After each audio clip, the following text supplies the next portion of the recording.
আসসালামু আলাইকুম। এখন দেখবেন সংবাদ শিরোনাম। পঞ্চম দিনের মতো সারা দেশে চলছে মনোনয়নপত্র যাচাই বাছাই কার্যক্রম। বগুড়া ৬ আসনে বৈধ ঘোষণা করা হলো তারেক রহমানের প্রার্থিতা।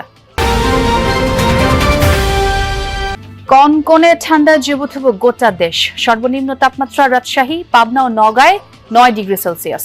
সবচেয়ে বিপাকে খেতে খাওয়া মানুষ।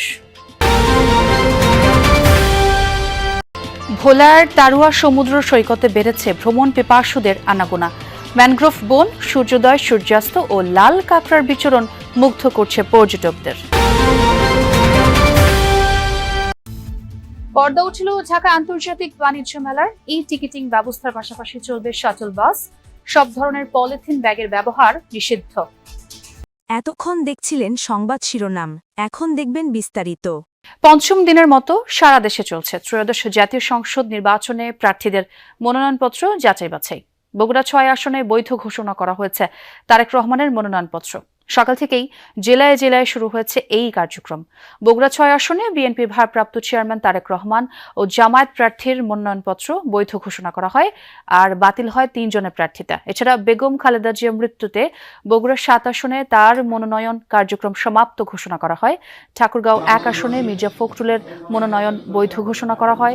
চট্টগ্রাম ৬ আসনে বৈধ ঘোষণা করা হয় বিএনপি প্রার্থী গিয়াসউদ্দিন কাদের চৌধুরী ও গোলাম আকবর খন্দকারের মনোনয়ন।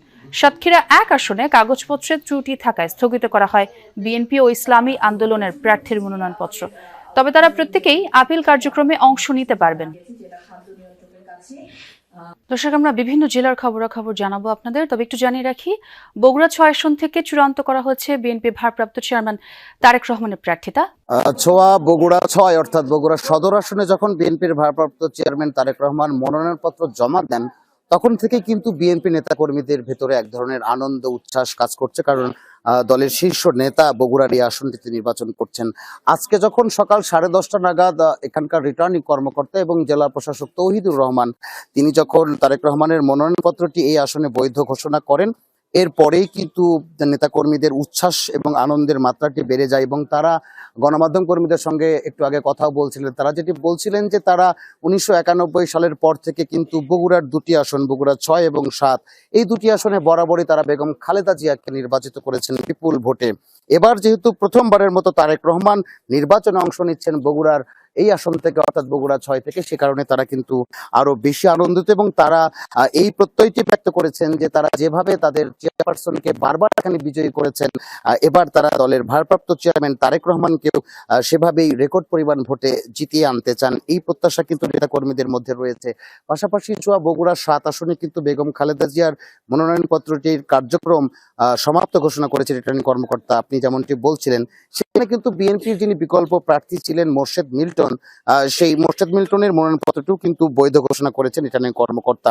এবং বগুড়া সদর এবং বগুড়া ৭ যে আসনটি, এই 2টি আসনের মনোনয়নপত্রের যাচাই বাছাইয়ের কাজ শেষ হয়েছে দুপুরের পরে অর্থাৎ 2:30 নাগাদ। বগুড়া 4 এবং 5 এই 2টি আসনের মনোনয়নপত্র বাছাইয়ের কার্যক্রম সেটি শুরু হবে।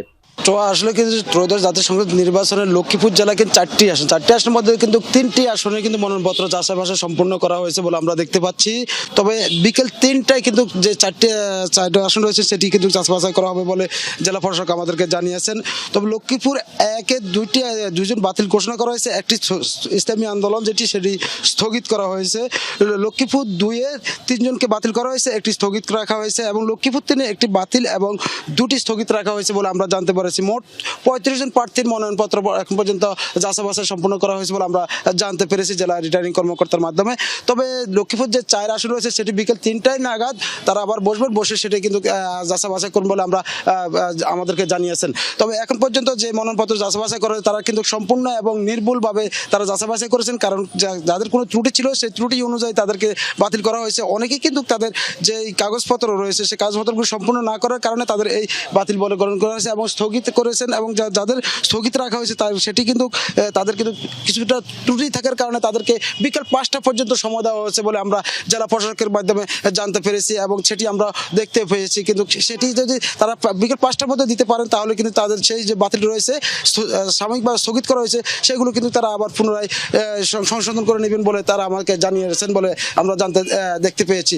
সকাল 9টা থেকে কিন্তু সাতক্ষীরা জেলা রিটার্নিং কর্মকর্তার কার্যালয়ে মনোনয়নপত্র যাচাই বাছাই কার্যক্রম শুরু হয়েছে। সাতক্ষীরা এক আসনে যেটি বলছিলেন যে বিএনপি প্রার্থী হাবিবুল ইসলাম হাবিব, তিনি সাবেক প্রধানমন্ত্রী আওয়ামী লীগ সভানেত্রী শেখ হাসিনার গাড়ি বহরে হামলার একটি মামলার 70 বছরের দণ্ডপ্রাপ্ত ছিলেন এবং তার কিন্তু এরই মধ্যে উচ্চ আদালত মামলার থেকে তাকে খালাস দিয়েছেন এবং তার যে কাগজপত্র তিনি এখানে দাখিল করেছেন এবং সবশেষ একটি কাগজের কথা এখানকার জেলা রিটার্নিং কর্মকর্তা বলছেন। এই ঘটনায় পৃথক 3টি মামলা ছিল মূলত, এবং যে 3টি মামলার মধ্যে 2টি মামলার যে উচ্চ আদালতের কাগজপত্র দিয়েছে, একটি মামলার যে খালাসের রায়, সেই রায়ের সবশেষ যে কাগজ সেটি এখানকার রিটার্নিং কর্মকর্তা দেখতে চেয়েছেন এবং বিএনপির যিনি প্রার্থী রয়েছেন হাবিবুল ইসলাম হাবিব এরই মধ্যে কিন্তু উচ্চ আদালতে যোগাযোগ করছেন এবং তার কাছে যে কাগজের ফটোকপি ছিল সেটি কিন্তু এরই মধ্যে দাখিল করেছেন।